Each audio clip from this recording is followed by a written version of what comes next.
नमस्कार. सागरिया फाउंडेशन संचलित स्वयंप्रेरक सादर करीत आहे प्रवास गीतेचा शोध स्वतःचा भाग 32वा अध्याय क्रमांक 3 श्लोक क्रमांक 8 ते 10. प्रवासामध्ये कधी कधी विश्रांतीचे टप्पे आल्यानंतर झालेल्या प्रवासाबद्दलची चिंतन, झालेल्या प्रवासाबद्दलचा विचार हा निश्चित करता येतो आणि पुढे अजून किती टप्पा गाठायचा आहे, अजून किती लांबचा पल्ला आपल्याला जायचा आहे, मग ते कसं जाता येईल, तो प्रवास आणखीन सुखकर कसा करता येईल, या दृष्टीनं सुद्धा विचार निश्चित करता येतो. या मालिकेच्या नावाप्रमाणेच हा प्रवास जो आहे गीतेचा, हा प्रत्येकाच्या जीवनात वेगवेगळ्या अर्थाने आहे. कोणाला त्यातून काय मिळेल, हे प्रत्येकाच्या विचारधारा, त्याची आवश्यकता, त्याची गरज या सगळ्यावरती अवलंबून आहे. आणि गरज ही शोधाची जननी आहे.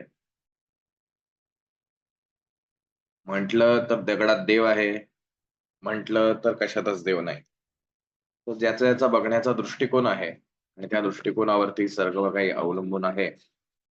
आतापर्यंतच्या आपण 31 भागांमध्ये विविध गोष्टी पाहिलेल्या आहेत. आणि सर्वसाधारणपणे जर विचार केला तर एक 5,000 वर्षापूर्वी श्रीकृष्ण आणि अर्जुन यांच्यामधला हा जो संवाद झालाय, जे एका कंडिशनमुळे घडलेला संवाद आहे. अर्जुनाला जे गलित गात्र झालेला आहे, बाबा मी काही ह्या युद्धाला तयार नाहीये. अगदी युद्धभूमीवरती आता कुठल्याही क्षणी सगळे शंखनाद झालेले आहेत, युद्धाला सुरुवात होते आणि अचानक त्या अर्जुनाने असं म्हणणं की मला युद्धच नाही करायचं. आणि या एका पार्श्वभूमीवरती झालेला हा संवाद आहे. या संवादामध्ये अर्जुनाने आपली स्वतःची कारणं सांगितली आहेत. मला काय या युद्धापासून परावृत्त व्हायचंय. माझी इच्छा नाही माझ्या आप्तेष्टांना, म्हणजे गुरुजनांना मारण्याची, त्यांच्याशी युद्ध करण्याची. जरी मी हे सगळं ठरवून केलेलं असलं तरी सुद्धा आता माझी इच्छा होत नाही. आणि त्याला त्याच अनुषंगानं, त्याच पार्श्वभूमीवरती, तोच रेफरन्स धरून भगवंताने दिलेली उत्तर आहे साधारण 5,000 वर्षांपूर्वी. अर्थात 5,000 वर्षापूर्वी कंडिशन वेगवेगळे असणार आहे. अर्जुन हा राजपुत्र आहे. त्यामुळे आपण जरी अर्जुनाच्या जागेवर बसायचं म्हटलं तरी आपण काही राजपुत्र नाही. एका सामान्य कुटुंबातले एक सामान्य माणसं आहोत. त्यामुळे अर्जुनाचं लहानपण, आपलं लहानपण याच्यात निश्चित फरक आहे. अर्जुनाला द्रोणाचार्य सारखे महान गुरु मिळाले, ज्यांच्या माध्यमातून तो घडला. आपण साध्या शाळांमध्ये शिकलेलो आहोत. त्यामुळे सगळे संदर्भ आपले आणि अर्जुनाचे वेगवेगळे आहेत. अर्जुन हा श्रीकृष्णाचा प्रिय सखा आहे, बांधव आहे. आपण श्रीकृष्णाचे कदाचित भक्त असू आहोत असं आपण म्हणूया. प्रिय आहोत की नाही मात्र ते आपल्याला माहिती नाही.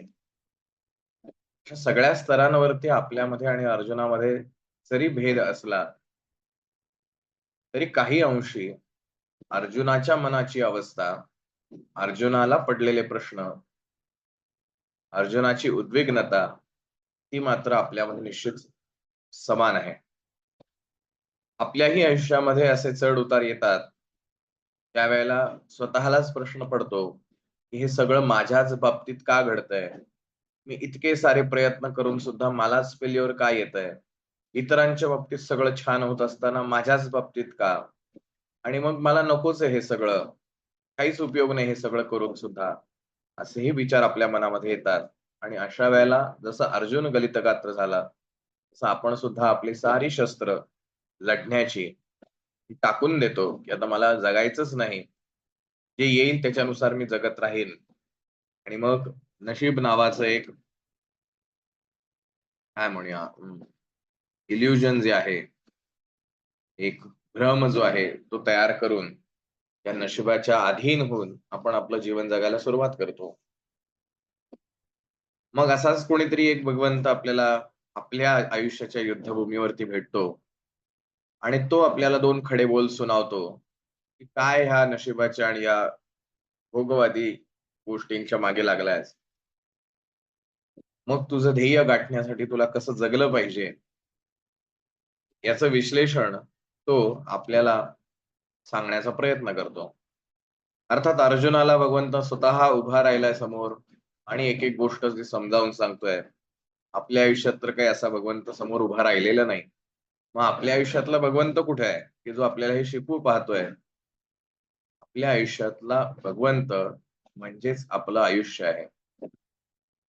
जे आयुष्य ज्या आयुष्यामध्ये चांगल्या, वाईट, प्रिय, अप्रिय, सुखकारक, दुःखकारक, मनाला भावणाऱ्या, मनाला दुखावणाऱ्या अशा अनेक गोष्टी घडतात. अनेक प्रश्नांची उत्तरच सापडत नाहीत. गोंधळलेली अवस्था आहे. भ्रमित झालेलो आहे, की नेमकं काय करावं? असं सगळं काही आपल्या आयुष्यामध्ये रोज घडतंय.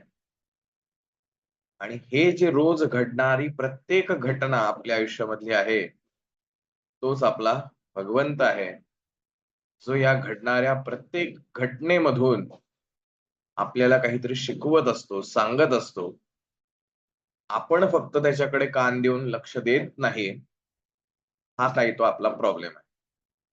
ज्या दिवशी ह्या आयुष्यातल्या घडणाऱ्या घटनांकडून आपण शिकायला सुरुवात करू, त्या दिवसापासून आपल्या प्रत्येकाचंच आयुष्य हे छान, समृद्ध, सुखकर, आनंदमय हे निश्चित झाल्याशिवाय राहणार नाही.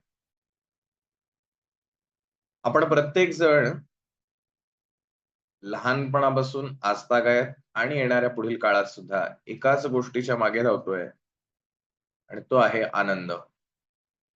पण तो लहानपणी छोट्याशा पेन्सिल पट्टीमध्ये सापडणारा आनंद, मित्र-मैत्रिणींच्या भांडणामध्ये, मित्र-मैत्रिणींसोबत फिरण्यामध्ये तो मिळणारा आनंद, मग मोठेपणी आणखीन वेगळ्या ठिकाणी, आणखीन वेगवेगळ्या गोष्टींमधून, खाण्यापिण्याच्या गोष्टींमधनं, फिरण्याच्या गोष्टींमधनं, विविध ठिकाणी जाण्याच्या माध्यमातून, मंदिरांमधून, देवांच्या मधून, प्रत्येक ठिकाणी हा आनंद शोधण्याचा प्रयत्न हा आपण गेले अनेक वर्ष करत आहोत. उद्याही करत राहणार आहोत. मग हा आनंद शोधण्यासाठी किंबहुना हा आनंद सापडला असं वाटावं, अशी परिस्थिती आपल्या आयुष्यात येते. कधी माणसांच्या रूपात येते, कधी पैशाच्या रूपात येते, कधी अन्य कशाच्या रूपात येते. आणि आता असं काही वाटतं, की हे आयुष्य आता खऱ्या अर्थाने आनंदमय झालेलं आहे, की ज्याचा शोध किंवा ज्याच्यासाठी मी जन्माला आलोय, असं कुठेतरी आपण 7वें आसमान पर असतो. आणि अचानक असं काही घडतं, की हे सगळंच आयुष्यातून निघून जायला लागतं. ही हातातली वाळू निसटायला लागते आणि मग पुन्हा प्रश्न पडतो, मीच का? अशा या अवस्थेमध्ये जर डोळे उघडून मनापासून त्या भगवंताला हाक मारली, तो निश्चित आपल्या या घटनांमधून आपल्याला काय शिकवायचं आहे, हे दाखवून देतो.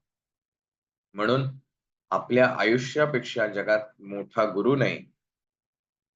जो सातत्याने आपल्या सोबत राहतो, जो सातत्याने आपल्याला घडवत राहतो. लहानपणी जसे आपण होतो, तसे आज नाही आहोत. लहानपणी ज्या गोष्टींची भीती वाटत होती, त्या गोष्टींची भीती आज वाटत नाही. लहानपणी ज्या गोष्टीत आनंद वाटत होता, त्यात आज आनंद वाटेलच असं काही सांगता येत नाही. सातत्याने नवीन आव्हानं निर्माण करतो आणि प्रत्येक आव्हानामधून आपल्याला घडवण्याचा प्रयत्न करतो. आणि असाच हा गुरु आपल्या नेहमीच सोबत राहतो. तर अशा ह्या आयुष्यरूपी भगवंताला आजच्या दिवशी नमन आहे. सागरिया फाउंडेशन संचलित स्वयंप्रेरक द स्कूल ऑफ इन्स्पिरेशन याचे आदर्शस्थान असलेले छत्रपती शिवाजी महाराज आणि स्वामी विवेकानंद यांच्या स्मृतींना वंदन. नुकतीच छत्रपती शिवाजी महाराजांची तिथीनुसार जयंती जी आहे ती साजरी करण्यात आली. आपण ही ती कदाचित केली असेल. पण निश्चित शिवचरित्र हे प्रत्येकाने वाचावं, ऐकावं, चिंतन करावं, चर्चा करावी, मंथन व्हावं आणि ह्यातनं जे मिळणारं सार आहे, ते आपल्या जीवनात उतरावं, असंच हे चरित्र आहे. त्याचसोबत प्रत्येक मनातील युवकाला प्रेरणा देणारं स्वामी विवेकानंदांचं व्यक्तिमत्व. जे सातत्याने तुम्ही कुठल्याही अवस्थेमध्ये असाल, श्रीमंत असाल, गरीब असाल, वयस्कर असाल, तरुण असाल, लहान असाल, कुठलीही अवस्था असेल, निरोगी असाल, आजारी असाल, अन्य काही असाल, पण निश्चित स्वामी विवेकानंदांचं व्यक्तिमत्व, त्यांचे विचार हे प्रत्येक व्यक्तीला दिशादर्शक ठरतात, किंबहुना मोटिवेट करतात. सातत्याने पुढे जाण्यासाठी प्रेरणा देत राहतात. म्हणून ह्या दोघांचंही चरित्र, त्यांचे विचार, त्यांचं जीवन आदर्श हे आपल्या जीवनात सातत्याने असावेत. त्यांची पुस्तकं आपण वाचावीत. त्यांच्या स्मृतीस्थळांना जाऊन भेटी द्याव्यात. जेणेकरून ती प्रेरणा आपल्याला सातत्याने मिळत राहील. एक आमच्या परिचित एक व्यक्ती होते. अर्थात ते वारले काही वर्षांपूर्वी. साधारण एक 3-4 वर्ष झाली असतील. पण ते स्वामी विवेकानंदांच्या रामकृष्ण मिशनच्या संस्थेमध्ये अनेक वर्ष काम करत होते. आयुष्याच्या शेवटच्या टप्प्यावरती अंथरुणाला खिळले आणि अंथरुणाला खिळल्यानंतर साधारण बरेच महिने तशीच अवस्था काढल्यानंतर आता आपला अंतिम काळ आलेला आहे, अशी एक जाणीव होऊन ही सत्य घटना आहे.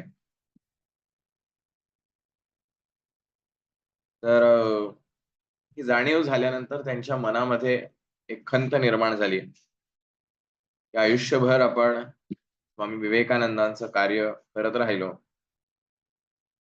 परंतु आपल्याला स्वामी विवेकानंद काही भेटले नाहीत. त्यांचं मार्गदर्शन आपल्याला काही लाभलं नाही.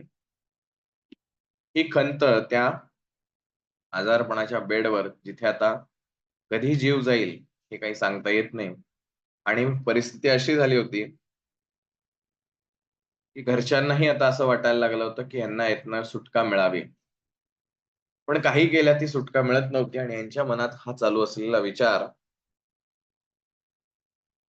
आणि हा विचार, म्हणजे घडलेली घटना, ही त्यांनी त्यांच्या मुलीला सांगितली आणि नंतर त्यांचा प्राण गेला. तर 2-3 दिवस अगोदरपासून मनात फार चलबिचल चालू होती, की स्वामीजींचं मार्गदर्शन आपल्याला लाभलं नाही. आपलं जीवन जे आहे ते व्यर्थ गेलं आणि म्हणून तशाच त्या अवस्थेमध्येच ते असं म्हणाले, की "स्वामीजी, हा जन्म माझा वाया गेला. मला तुमचं मार्गदर्शन लाभलं नाही." आणि पुढच्या काही क्षणात गोष्ट अशी झाली, ते ज्या बेडरूममध्ये होते, बेडवरती पडलेले, त्याच ठिकाणी एक दिव्य प्रकाश त्यांनी पाहिला आणि त्या प्रकाशामधून प्रत्यक्ष स्वामी विवेकानंद हे त्यांच्या समोर आले. त्यांच्या बेडवर बसले. त्यांच्याशी जवळपास तास 2 तास गप्पा मारल्या. अर्थात त्या गप्पा कशाच्या असतील आपण समजू शकता. आणि त्यांच्या डोक्यावरून हात फिरवला आणि त्यांना म्हटले, "आता तू समाधानी आहेस का?" आणि ते जे वृद्ध वयस्कर व्यक्ती होते, चेहऱ्यावरती फक्त स्मित हास्य होतं. आनंद चेहऱ्यावरती दिसत होता आणि पुढच्या काही क्षणामध्ये विवेकानंद त्या ठिकाणी नव्हते. ही सारी घटना त्यांनी त्यांच्या मुलीला दुसऱ्या दिवशी सकाळी पूर्ण विस्तृतरित्या कथन केली आणि हा भ्रम नव्हता, हेही त्यांनी तितक्याच स्पष्टपणे सांगितलं. आणि मग त्यांनी त्यांच्या मुलीला सांगितलं, की "माझा जीवन प्रवास इथेच संपलेला आहे. कोणत्याही क्षणी मी जाईन. मला कशाचीही चिंता राहिलेली नाही. मी अत्यंत समाधानी आहे, सुखी आहे." असं म्हणून साधारण दुपारी 12:30-1 च्या आसपास त्यांचा जीव गेला.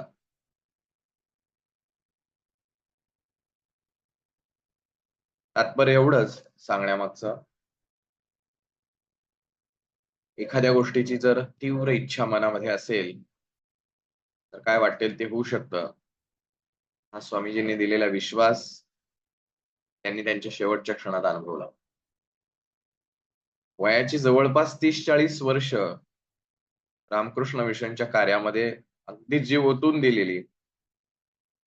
पण 40 वर्षात जे अनुभवलं नाही, ते मृत्यूच्या क्षणांपूर्वी काही मिनिटांसाठी, काही तासांसाठी ते अनुभवलं आणि जे अनुभवलं, त्यांनी संपूर्ण जीवन कृतकृत्य झाल्याचा अनुभव आला. त्यामुळे आज मी चरित्र वाचल्याने मला काहीच कळलं नाही किंवा ठीक आहे वाचलं, कळलं. ह्याचा काय फायदा आहे?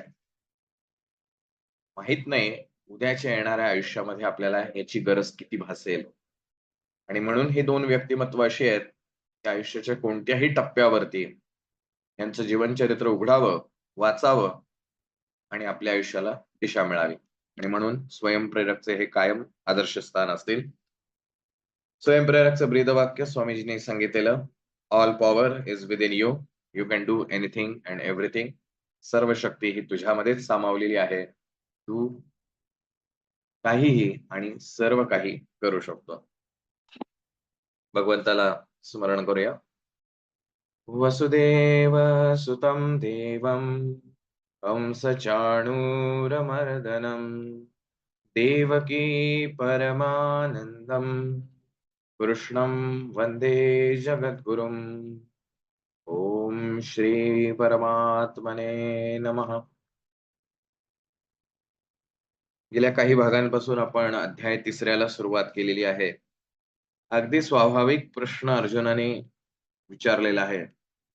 आपल्यालाही आपल्या आजूबाजूला किंवा स्वतःलाही अनेकदा असं वाटतं, की हे जे काही माझं आयुष्य चालू आहे, याचा काही उपयोग नाही. केवळ आपलं जगायचं म्हणून जगतोय. त्यापेक्षा परमेश्वराच्या चिंतनामध्ये, ध्यानधारणेमध्ये किंवा अशाच काही गोष्टींमध्ये आपलं जर जीवन व्यतीत करता आलं, तर किती छान असेल. या संसारात काहीच ठेवलेलं नाही. मग हा संसार करण्यापेक्षा ह्या परमार्थाच्या गोष्टी केल्या तर काय हरकत आहे?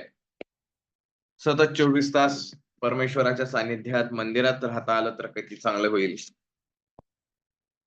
जास्तीत जास्त वेळ आपल्याला ध्यानधारणेसाठी देता आला तर किती छान वाटेल. जास्तीत जास्त वेळ कर्मकांडांमध्ये, जपजाप्य करण्यामध्ये आपल्याला जर देता आला, तर ते आयुष्य किती सुंदर असेल. पण हे सगळं सोडून या प्रपंचामध्ये इतका वेळ जातोय, की हे बाकीचं करायला काही वेळच शिल्लक राहत नाही. मग कधीतरी हे सगळ्याचा कंटाळ येऊन 4 दिवस तीर्थयात्रेला जा, 10 दिवसाची देवाधर्माची ट्रिप करून या, कुठली शिबिरं अटेंड करून या, कुठल्यातरी धार्मिक कार्यक्रमांना उपस्थित राहा. जेणेकरून ती जी आतली अतृप्त इच्छा आहे, की बाबा ह्या संसारापेक्षा ह्या इतर गोष्टींमध्ये आपण केलं तर आपलं जीवन खरंच सफळ होईल आणि म्हणून तो पर्याय शोधला जातो अशा विविध माध्यमातून. पण होतं काय, तिथं जाऊन येतो, तिथे खूप छान वाटतं. एकदम उर्मी येते, की आता आपण असं करूया, तसं करूया. पण तेवढे दिवस संपले, की पुन्हा आता घरी यायचंय. पुन्हा गाडीमध्ये संसाराच्या गप्पा, पुन्हा गाडीतनं घरी आलं, की पुन्हा संसाराचा रहाट-गडगा चालूच आहे. मग अर्जुनाने हा प्रश्न भगवंताला विचारला, की जर तू सांगतोस, की ज्ञान हे सर्वोत्तम आहे, मग मला हे कर्म करण्याचं बंधन का टाकतोयस? जर परमेश्वर प्राप्ती हेच जीवनाचं ध्येय असेल, तर मग हे संसार करण्यासाठी का अट्टहास करायला लावतोयस? आणि मग भगवंतांनी त्याला समजावून सांगताना सुरुवातीला फार सोप्या भाषेत सांगितलं, "बाबा रे, ज्या ज्या गोष्टी तुला 2 स्वतंत्र वाटतायत, त्या मुळात 2 स्वतंत्र गोष्टी नाहीत. तर मूळ ध्येय प्राप्त करण्यासाठीचा हा एक टप्पा आहे आणि तो जोपर्यंत तुझा टप्पा पार होत नाही, तोपर्यंत तू ध्येयाकडे वाटचाल करू शकणार नाही." पण अर्थात अर्जुन आहे, कितीही सोप्या भाषेत सांगितलं तरी त्याच्या मनाची अवस्था अशी झालेली आहे, की ते समजायला अवघड जातंय. आपलं त्याच्यापेक्षा वाईट अवस्था आहे. पण तरीही आपल्याला ती दृढ इच्छा आहे, की नेमकं काय करावं? मग भगवंत आजच्या श्लोकांमध्ये थोडा अजून विस्तृत करून सांगणार आहे आणि संपूर्ण हा अध्यायच यावरती अवलंबून आहे आणि म्हणून या अध्यायाचं नाव सुद्धा कर्मयोग आहे. कर्मयोग आणि कर्म या 2 स्वतंत्र गोष्टी आहेत. ज्याला आपण कर्माचे भोग, कर्मसिद्धांत ह्या ज्या काही सगळ्या गोष्टी म्हणतो, ही वेगळी कन्सेप्ट आहे आणि कर्मयोग ही वेगळी कन्सेप्ट आहे. योग म्हणजे जोडणं. कर्माची जोडणी करायची आहे. कोणासोबत, कशासाठी? हा म्हणजे कर्मयोग आहे. कोणतं कर्म करावं, कोणतं कर्म करू नये, हा कर्मयोगाचा भाग नाही. पण जे कोणतं कर्म हाती पडेल, ते कसं करावं, हा कर्मयोगाचा भाग आहे. त्यामुळे दैनंदिन जीवनात माझं कर्म असं जेव्हा आपण शब्दप्रयोग करतो, की माझ्या आयुष्यात हे असं घडलंय, माझे कर्माचे भोग आहेत. हे जे काही आपण शब्द वापरतो, तो म्हणजे हा कर्मयोग नव्हे. मग हा कर्मयोग काय शिकवतो, तर भगवंत आपल्याला सांगतो, "नियतं कुरु कर्म त्वं, कर्म ज्यायो ह्यकर्मणः, शरीरयात्रपि च ते, न प्रसिद्धेद कर्मणः."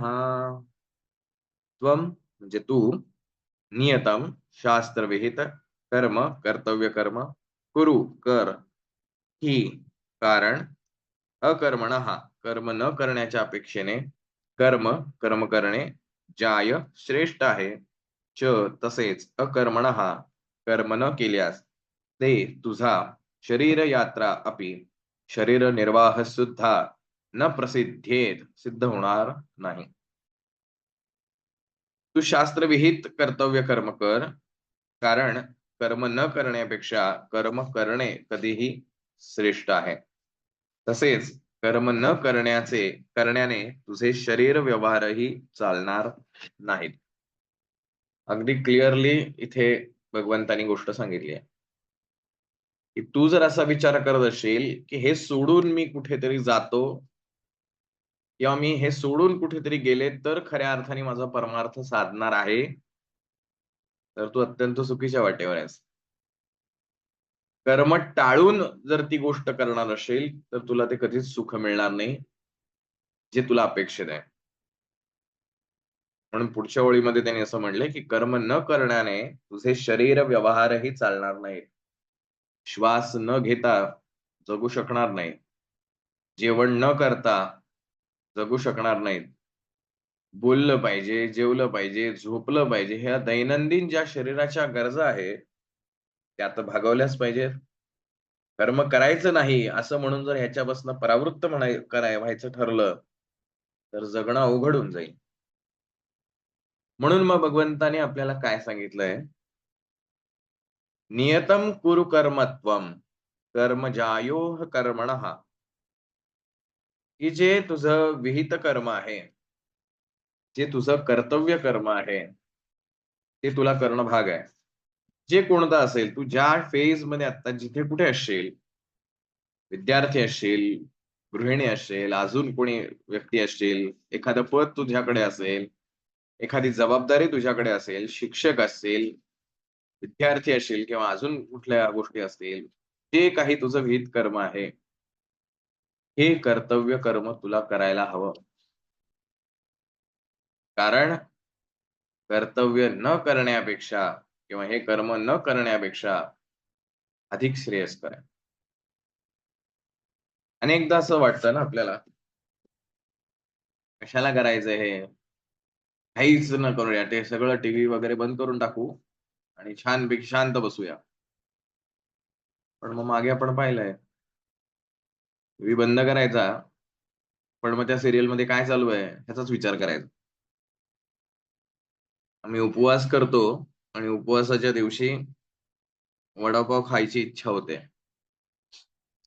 शरीराने उपवास आहे, की आज माझा ना गुरुवार आहे, आज सोमवार आहे, आज संकष्टी आहे, आज हे आहे. उपवास आहे आमचा.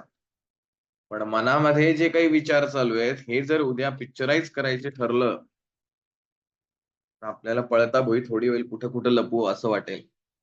ते असं म्हणतात ना, हिप्नॉटाइज करणारे जे जादूगार असतात, ते हिप्नॉटाइज व्हायला भीती वाटते. कारण हिप्नॉटाइज झाल्यानंतर आपला स्वतःवरती कंट्रोल नसतो. आता आपल्याला तो समोरचा माणूस चालवणार असतो आणि तो आपल्याकडनं काय-काय बोलवून घेईल, याची काही कल्पना नाही. ते नार्को टेस्टला पण गुन्हेगार का घाबरतात? कारण तिथे स्वतःवरचा कंट्रोल संपतो. जे काही घडेल ते आपल्या हातात नाही. किंवा अजून काय म्हणता येईल आपल्याला, की जिथे स्वतःवरती आपलं नियंत्रण राहत नाही. आता जे असेल ते प्रवाहाबरोबर आपल्याला राहावं लागतं. त्यावेळेला भीती वाटते.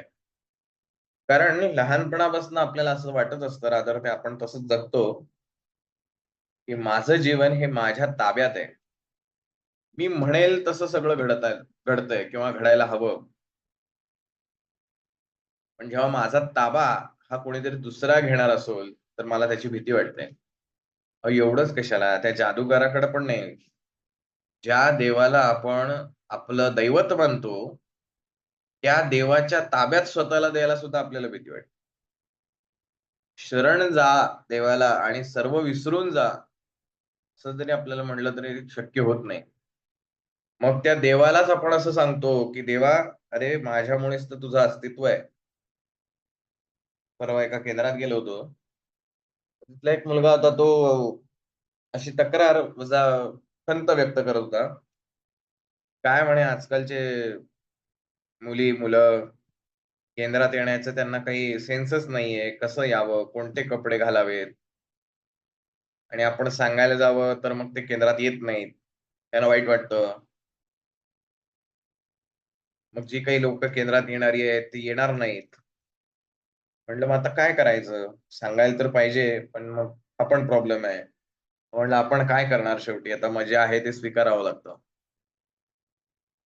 मग त्यांना विचारलं, म्हटलं केंद्रात येणारी माणसं कोण आणतं?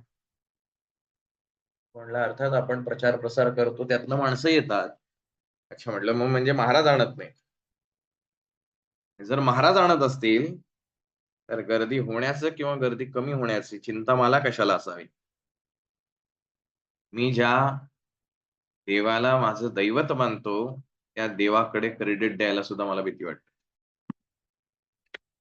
कारण माझा ताबा हा दुसऱ्याच्या कोणाकडेही गेलेला मला सहन होत नाही. माझा अहंकार दुखावला जातो. तसंच आहे, की इथून उठून कुठेतरी दुसऱ्याकडे गेलं, की मला शांतता वाटेल. दारू पिणारा माणूस नसतो का? जे काय आयुष्यातलं टेन्शन आहे त्याला असं वाटतं दारू प्यायली, की मग माझं टेन्शन जाईल आणि जातं बरं का. किती वेळासाठी? काही तासांपुरतं जोपर्यंत ती दारू पोटामध्ये आहे. त्याच्यानंतर तसंच आहे. उलट आणखीन त्या आवाजून उभं राहतं. आणि त्या दारूच्या नशेत कळत नाही आपण काय करून बसलोय. त्यालाही त्या दारू पुरतं का होईना, ती दारू जोपर्यंत पोटात आहे तोपर्यंत का होईना, तो स्वतःला विसरतो आणि स्वतःला विसरला की स्वर्गीय आनंद मिळतो. कुठेही जा. मग कोणी व्यसनांच्या अधीन जातं आणि मग स्वतःला विसरतं आणि त्याला असं वाटतं, या माझ्या रोजच्या प्रश्नांमधनं जरा वेगळी वाट करून मी असं जर व्यसनांच्या आहारी गेलो, तर खरंच सुख मिळेल मला. आणि आजकाल आपण बघतोय यंग मुलं-मुली जे आहेत ड्रग्सच्या आहारी जाण्याचं प्रमाण किती आहे? आता ते ड्रग्स म्हणजे अगदी विषारी द्रव्य आहेत का? अजिबात नाही. फक्त विषारी द्रव्य नाही. मोबाईल, त्याच्यावरचे सोशल मीडियाचे रील, व्हिडिओज, कितीतरी गोष्टी आहेत. सोशल मीडिया सर्व प्रकारचा, की कुठेतरी ह्या माझ्या लोकांच्या गर्दीतून वाट काढून मला ह्या आभासी जगतामध्ये माझ्या फोटोला लाइक्स मिळणं, आणखी काय व्ह्यूज असतील, या गोष्टी, मग ते हार्ट मिळणं, कितीतरी गोष्टी आहेत. प्रत्यक्षात ती माणसं एकमेकांना भेटत नाहीत. प्रत्यक्षात त्या एकमेकांचं किती कनेक्शन आहे देवाला ठाऊक. पण ते मला छान वाटतं. का? कारण मला असं वाटतं, की ह्यांच्यापेक्षा ती माणसं बरी आणि आज मुलांना म्हणजे तरुण 18, 20, 25 वयाच्या मुलांना असं वाटतं, आई-बाबांच्या सोबत गप्पा मारण्यापेक्षा या सोशल मीडियावरती मारलेल्या गप्पा जास्ती छान आहेत. कारण ते सगळं व्हर्चुअल लाईफ आहे. मला हवं तसं तिथे मला स्विच करता येतं. मला हवं तेव्हा चॅट सुरू करता येतं, हवं तेव्हा थांबवता येतं, हवं तेव्हा एखादा रील पाहता येतं, हवं तेव्हा तो स्विच करता येतं. तसं मला घरातल्या लोकांशी करता येत नाही. कारण ते बोलतील ते मला ऐकावं लागतं. आणि मग काही क्षणांपुरतं का होईना हा जो प्रवास सुरू झाला, की इथनं या दैनंदिन डेली रुटीन मधनं मी जरा बाहेर पडून सुख मिळवण्याचा प्रयत्न करतो आणि म्हणून तो बाहेर शोधायला जातो. आफ्टर सम टाईम त्याला कळतं, की आपण जे मिळायला गेलो होतो ते तात्पुरतं होतं. परत इथंच यायचंय. जेवायला घरीच यावं लागणार ना. तर पुन्हा तेच आणि मग हळू हे नात्यांमधला दुरावा वाढत जातो. आणि त्या व्यक्तीला असं वाटतं, इथनं बाहेर पडून जे काही मी करतोय त्याच्यात खरं आनंद आहे. पण भगवंतानी हे क्लिअरली डिनाय केलेलं आहे. नाकारलेलं आहे ही गोष्ट. तो म्हणला, "तुझं जे विहित कर्म आहे, जे काही तुझी मॉरल ड्युटीज आहेत, त्या तुला कराव्याच लागतील. तू त्याच्यापासून पळ काढू शकत नाही. आणि कर्म न करण्यापेक्षा कर्म करणं कधीही श्रेष्ठ आहे." मग काय करायचं? आता कर्म तर करा, असं तर भगवंतानी सांगितलेलं आहे. कर्म करा तर काय करायचं? सिंपल वे आहे. बघा आता तुम्हाला एक प्रश्न विचारतो. आपण कुठल्या ना कुठल्या तरी देवाची भक्ती करतो. अर्थात आता गीता सेशनला आहात त्यामुळे आध्यात्मिक आहात किंवा धार्मिक आहात, असा एक मी माझा समज करतो. आपण देवाची आरती करतो, उपासना करतो आणि बदल्यात आपण काही मागतो त्याला किंवा मागतो म्हणण्यापेक्षा त्याच्याकडनं अपेक्षा ठेवतो. स्वाभाविक गोष्ट आहे तोही आपल्याला देतो कारण त्याचंही आपल्यावर तितकंच प्रेम असतं. मग तो कशा स्वरूपात देतो? तर पहिली गोष्ट एकदम स्वाभाविक जे सहज डोळ्यांनी दिसणारी म्हणजे आपण प्रार्थना करून त्याला नैवेद्य ठेवलेला असतो. तो नैवेद्य त्याला ठेवतो. त्याला सांगतो, "बाबा हे घे." त्याची स्तुती करतो, गुणगान गातो, आरती म्हणतो, स्तोत्र म्हणतो, मंत्र म्हणतो आणि मग नंतर त्याचा प्रसाद म्हणून तो जो काही नैवेद्य आपण ठेवलेला आहे, त्याचं भक्षण करतो. कधी पेढे असतील, केळी असतील, जिलेबी असेल, अजून काय असेल, बासुंदी केली असेल, काय तुम्हाला जे आवडलं असेल ते ठेवलं असेल. आपला देव फार डाएट करतो, त्यामुळे तो काहीच खात नाही यातलं. तुम्ही कितीही गोड द्या आणि कितीही तिखट द्या, तो यातलं काहीच खात नाही. तो म्हणतो, की "मी डायटवर आहे, तुम्ही खा." आणि मग त्याच्या नावाने आपण तो प्रसाद म्हणून तो भक्षण करतो. आता अनेकदा असं होतं आपण मंदिरांच्या ठिकाणी कुठे बाहेर गेलो, तर तिथे मिळणारा प्रसाद हा आपल्याला नेहमीच आवडीचाच मिळेल असं काही नसतं. आपल्याला एखादी गोष्ट आवडत नसेल, तो पदार्थ आपण कधीच खात नाही. पण तो देवाच्या दारात असेल प्रसाद म्हणून, काही का होईना एक तुकडा तरी आपण घेतो, नाही म्हणत नाही. बरोबर ना? का नाही म्हणतो त्या प्रसादाला, "नाही, नाही, मी खातच नाही. ते देवाचा असला म्हणून काय झालं?" असं होतं का?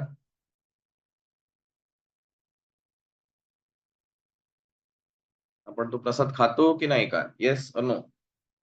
प्रमाण नाही विचारत आहे मी. म्हणजे आता अगदीच एखादा कट्टर असेल तो म्हणणार मी खाणारच नाही, तर त्याचा विषय नाही. पण जनरल प्रश्न आहे.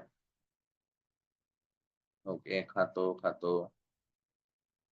कविता पाटील म्हणतात, "नाही होत." ओके. खातो. राइट. म्हणजे कारण काय? तर बाबा रे, मी जे काही कर्म केलेलं आहे, आरती करण्याचं, उपासना करण्याचं, नमस्कार करण्याचं, जे काही कर्म केलंय, त्या कर्माच्या फलद्रूप म्हणून त्या देवाला मी नैवेद्य ठेवला होता. त्याचा प्रसाद म्हणून मी तो खातोय. मग आवडतं आहे का नावडीचं आहे याचा विचार फारसा करत नाही. कदाचित काही वेळेला काय असतं बनवणाऱ्याने ते बनवलंय. कधी मीठ कमी होऊ शकतं, कधी साखर जास्ती होऊ शकते, तिखट जास्ती होऊ शकतं. होऊ शकतात चवी. प्रत्येकाच्या हाताला वेगवेगळी चव आहे. प्रत्येकाची चव मला आवडायलाच पाहिजे असं काही नाही. माझ्या आवडीचा एखादा पदार्थ त्याच पद्धतीनं केला तर मला आवडतो. पण तो देवाच्या दारात तसाच मिळेल असं काही सांगता येत नाही. पण देवाच्या दारात जर तो प्रसाद मिळाला तर 100% जो श्रद्धाळू आहे, श्रद्धाळूंबद्दल बोलतोय आपण, तर तो 100% थोडा का होईना प्रसाद म्हणून का होईना हातावर घेणार आणि त्याचं त्याला दुःख होत नाही. काय मी आज माझ्या नावडीचा पदार्थ काढला, काय तो खारटच होता आणि तुरटच होता. असा विचार सहसा आस्तिक माणसाच्या किंवा श्रद्धावान व्यक्तीच्या मनात येत नाही.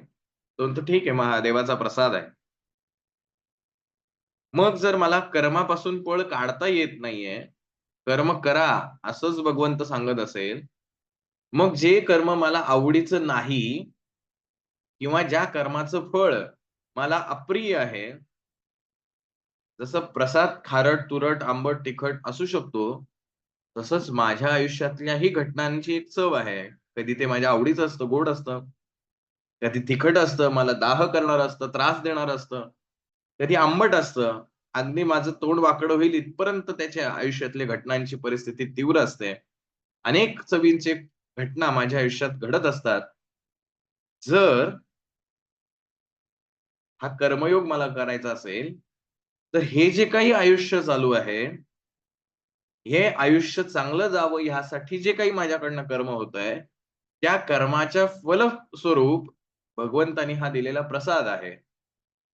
हा जो काही आंबट, गोड, तिखट येतोय प्रसंग, हे सगळे त्याचा प्रसाद आहे, असं म्हणून जर मी स्वीकारलं, तर घडणारी घटना जितकी आधी मला त्रासदायक वाटत होती, तितकी वाटेल का? काय वाटतं तुम्हाला? हा कर्मयोग आहे आणि हे भगवंताचं सोल्युशन आहे, की आध्यात्मिक गोष्टी मिळवण्यासाठी प्रपंच सोडून कुठेतरी जा, असा विचार जो काही डोक्यात येतोय. आध्यात्मिक मीन्स शांतता तुम्हाला जी हवी आहे, आनंद जो हवाय, हॅपीनेस जो हवाय, त्याला अध्यात्म आपण असं म्हणूया. ते शोधण्यासाठी तुम्ही काहीतरी बाहेर जाऊन करण्याचा प्रयत्न करू पाहताय. त्याच्यासाठी मग इथनं उठून कुठेतरी मेडिटेशनला जा. इथनं उठून कुठेतरी देवाधर्माच्या ठिकाणी जाऊन बसा. म्हणजे तेवढं 4 दिवस का होईना, पण माझ्या घराच्या कटकटीतनं मला सुटका मिळेल. असा जो काही तुम्ही विचार करताय, त्याऐवजी हा जर कर्मयोग करू शकलात, की जे माझं लाईफ चालू आहे, हे सारं लाईफ म्हणजेच त्या माझ्या भगवंताचा माझ्यासाठी असलेला प्रसाद आहे. असं जर माझी धारणा मी बनवू शकलो अथवा शकले, तर 100% माझ्या आयुष्यातनं घडणाऱ्या प्रत्येक गोष्ट ही माझ्यासाठी प्रसाद असेल आणि एकदा का ती प्रसाद म्हणून मी स्वीकारली, की मला त्याच्या चवीशी, त्याच्या आकाराशी, त्याच्या रंगाशी फारशी कर्तव्यता राहत नाही. ठीक आहे, थोडीशी घेईन मी.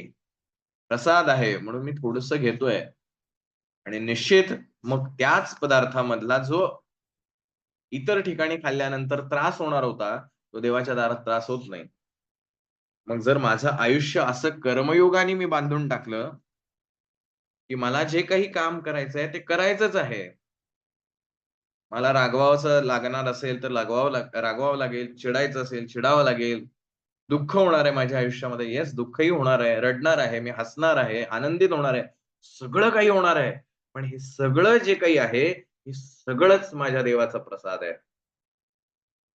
असं जर आपण जगू शकलो, मीन्स आपलं लाईफ जे आहे, तेच स्पिरिच्युअलाइज करून ठेवलं आणि म्हणून आपल्या सगळ्या संतांनी तेच सांगितलं, कर्मामध्ये देव पाहायला शिका. संत गाडगेबाबांनी आपल्याला तेच शिकवलं. काम करता, करता देवाचं नाव घ्या. म्हणजे आपलं शास्त्र असं म्हणतं, की संसार असा करा, की त्या संसारामध्ये सातत्याने भगवंताचं नाव असू द्या. संसारामध्ये भगवंताचं नाव घ्यायला कधीही विसरू नका आणि ज्यावेळेला भगवंताचं नाव घेत असाल, त्यावेळेला संसाराचा विचार आणून देऊ नका. असं आपले संत सज्जन सगळे मंडळी सांगतात. काय म्हणले ते? संसार ज्यावेळेला करताय, त्यावेळेला भगवंताचं नाव घ्यायला विसरू नका आणि ज्यावेळेला भगवंताचं नाव घेत असाल, त्यावेळेला संसाराचा विचार करू नका. किती सोपं सांगितलं त्यांनी. आपलं नेमकं उलटं आहे. संसारामध्ये भगवंताचं नाव आठवत नाही आणि भगवंताचं नाव घ्यायला बसलो, की सगळे संसाराचे प्रश्न आठवायला लागतात. आम्ही खूप खटपट करतो, देव सापडावा म्हणून, पण देव काही सापडत नाही. आणि देवाचं करायला गेलो, की आमच्या मनात सगळे संसाराचे विचार नको-नको ते विचार येऊन बसतात. आणि बरं हे करून देवाच्या इथनं उठावं, तर संसार असा काही मागे लागतो, की देवाचं नाव घ्यायला आम्हाला लक्षातच राहत नाही. तसा कर्मयोग साधायचा. कर्मयोग म्हणजे मला जर स्वयंपाक करणं हे माझं विहित कर्म आहे. मला घरच्यांची जबाबदारी आहे. त्यांच्यासाठी मला स्वयंपाक करावा लागेल. कशाला मी त्या स्वयंपाकातून पळ काढायचा? हा स्वयंपाक माझ्या देवासाठीच बनवतोय. अशी भावना ठेवून जर तो स्वयंपाक रोज बनवायला लागलो किंवा लागले, तर तो स्वयंपाक करण्यामध्ये सुद्धा तितकाच आनंद मिळेल, जेवढा देवाच्या इथे बसून जपमाळ करण्यामध्ये. मग एखादा म्हणेल, की मी देवाच्या इथे बसल्यानंतर जपमाळ करायला लागल्यानंतर किती विचार येतात आणि हा जो व्यक्ती आहे, जो कर्मयोग करतोय, तो म्हणेल, "माहीत नाही बाबा मला, पण मी जेव्हा स्वयंपाक करते, त्यावेळेला मला निश्चित सगळ्यात जास्त आनंद होतो. मला सगळं जग विसरायला होतं, इतकं मन लावून माझ्याकडनं स्वयंपाक होतो. कारण का? त्या स्वयंपाकामध्येच देव शोधून टाक. वेगळीकडे कुठं जाण्याची आवश्यकताच नाही. हेच भगवंताला या श्लोकामधून सांगायचं आहे, की तुम्ही तुमचं लाईफ आहे, जे तुमचं लाईफ असेल, जे तुम्ही कोणत्याही फेजमध्ये असाल, कोणत्याही कंडिशनमध्ये असाल, सुखात असाल, दुःखात असाल, त्रासात असाल किंवा आनंदात असाल, कुठल्याही असाल, तरी ती सारी ईश्वराचीच इच्छा आहे. त्याचाच तो प्रसाद आहे. असं समजून जर तुम्ही करायला लागलात, हा जो कर्मयोग जर साधलात, याने काय होणार आहे? आपलं मन प्रसादामध्ये फार अडत नाही. जरी 1 किलो पेढे ठेवले असतील प्रसादाला म्हणून 1 किलो आपल्याला मिळावेत अशी काही इच्छा होत नाही. ज्यांची होत असेल ते आस्तिक नाहीच आहे. आपला विचार असतो एक पेढा आपल्याला मिळावा. या पलीकडे आपली इच्छा नसते.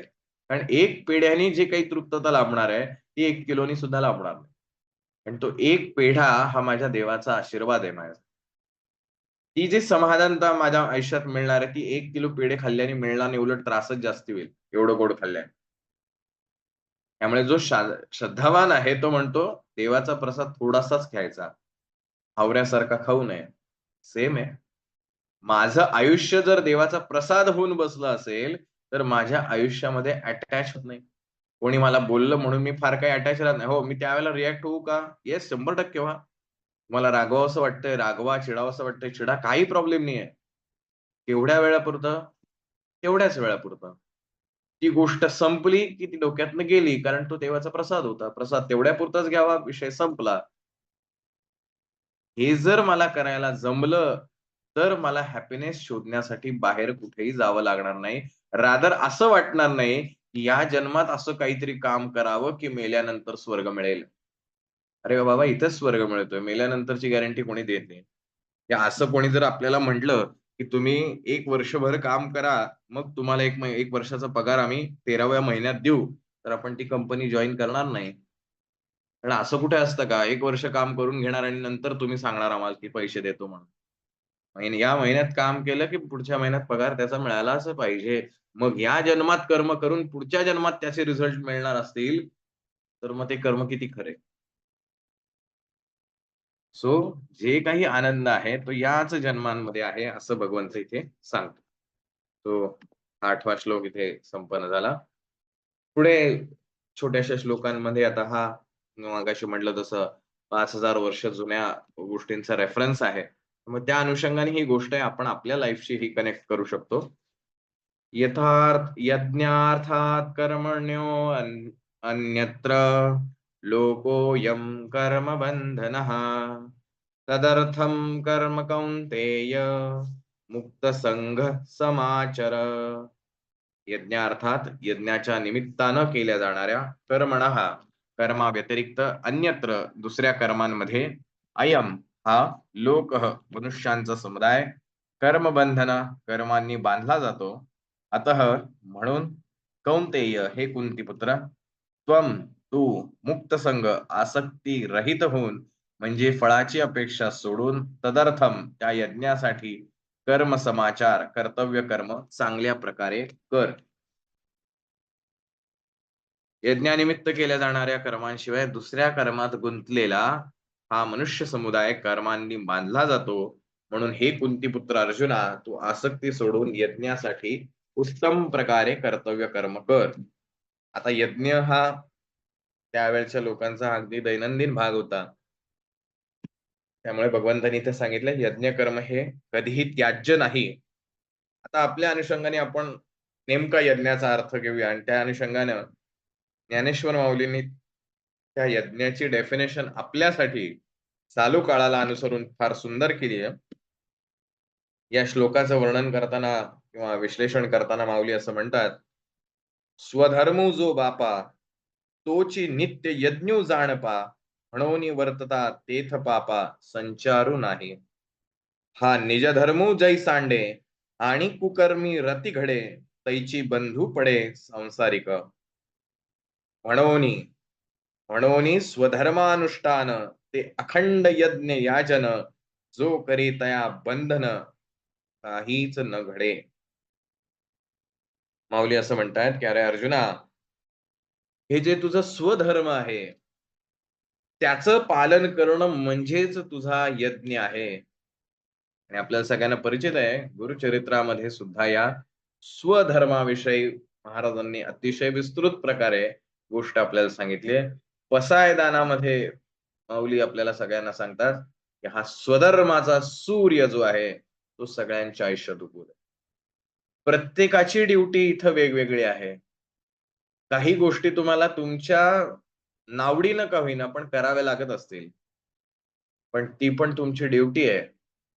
आणि ती ती तुमची ड्युटी आहे, ते जे तुमचं कर्तव्य आहे, तोच तुमचा यज्ञ आहे. त्यामुळे यज्ञ म्हणजे फक्त अग्नीमध्ये दिली जाणारी आहुती इतका त्याचा काय म्हणूया अल्प अर्थ नाहीये. सॅक्रिफाईस यज्ञ मीन्स सॅक्रिफाईस त्याग आहे. आपल्या आयुष्यात आपल्याला कितीतरी त्याग करावा लागतो. कधीतरी लोकलमध्ये आपल्या ओळखीच्या, परिचित, अनोळखी व्यक्तीसाठी स्वतःच्या ऐसपैस जागेचा त्याग करून छोट्याशा जागेमध्ये बसण्याची सुद्धा आपल्याला वेळ येते.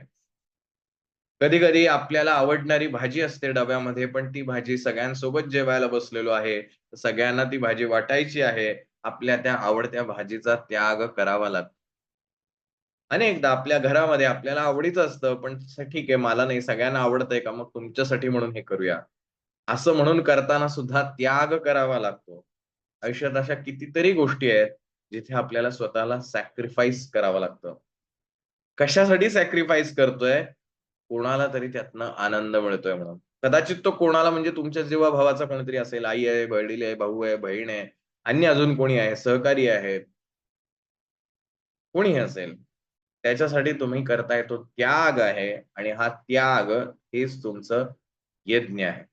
अर्थात हा यज्ञ जो आहे किंवा हा जो त्याग आहे, हा नैतिकदृष्ट्या उत्तम असला पाहिजे. नाहीतर एखादा प्रियकर म्हणेल, "मी माझ्या प्रेयसीसाठी माझ्या आई-वडिलांचा सुद्धा त्याग करतो. हा माझा नित्य यज्ञच आहे." तर तो मूर्ख माणूस आहे. कशासाठी आणि कोणाचा त्याग करायचा हे सुद्धा तितकंच महत्वाचं आहे. हे तुझं विहित कर्म आहे का? आई-वडिलांना सोडून देणं हे काही विहित कर्म असू शकत नाही. मॉरल ड्युटीज असू शकत नाहीत. म्हणून प्रत्येक शब्दांचे अर्थ घेताना ते आपल्या सोयीनुसार घ्यायचे नसतात. याचे संदर्भ हे त्याच अनुषंगाने तपासायचे आहेत. त्यामुळे जर आपल्या आयुष्यात असे अनेक त्याग करावे लागत असतील, जिथे आपल्या मनाला दुखावतही असेल, पण त्या दुखावणाऱ्या मनाला आपल्याला हे सांगायचं आहे, की हाच माझा नित्य यज्ञ आहे आणि यज्ञ करणं म्हणजेच भगवंताची आराधना करणं आहे. कारण भगवंत ह्याच्यामध्ये असं म्हणतोय, यज्ञानिमित्त केल्या जाणाऱ्या कर्मांशिवाय दुसऱ्या कर्मात गुंतलेला मनुष्य हा कर्मांनी बांधला जातो. काय म्हटलंय?